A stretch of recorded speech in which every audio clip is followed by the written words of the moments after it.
Now, live from Studio 550, this is The McGraw Show on KTRS. Story that broke this morning in our hometown newspaper by our next guest, David Hunn, the Post-Dispatch reporter.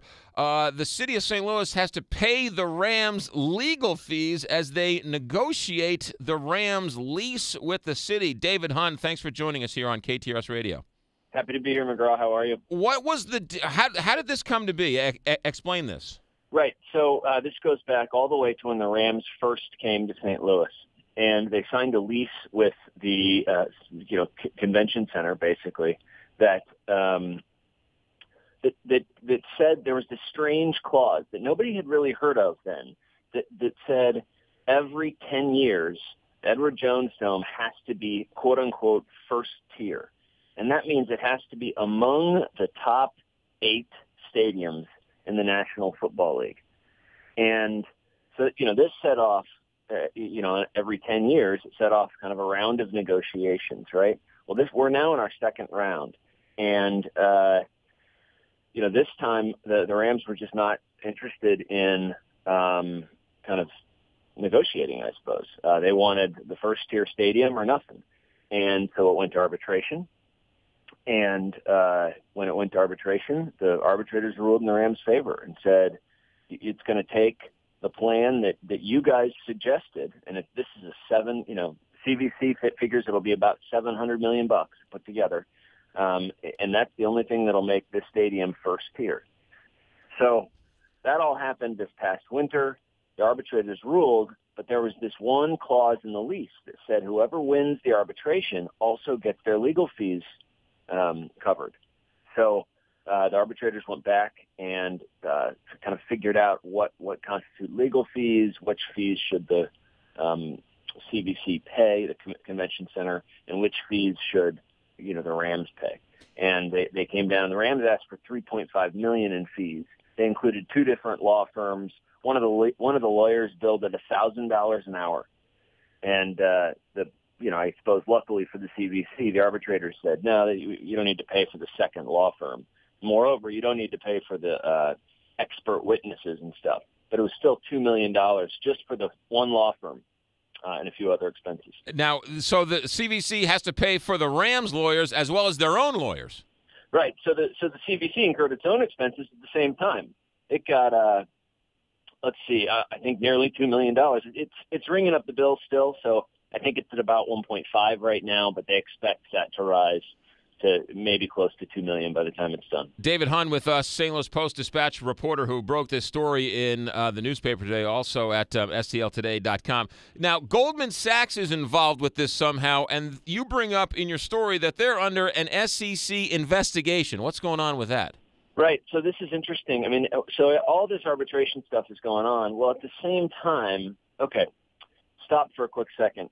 So the CVC, the convention center, runs the Dome, but it doesn't own the Dome. When the Rams first came, in order to set up the public financing, they created a separate group, the Dome Authority, and the Dome Authority owns the Dome. Well, the two don't always work together. Sometimes they do, sometimes they don't. So the CVC is finishing up this arbitration. The Dome Authority, meanwhile, is working. They hired Goldman Sachs to try to figure out a way to either keep the Rams or get another football team into the Dome. They're protecting the investment, so to speak.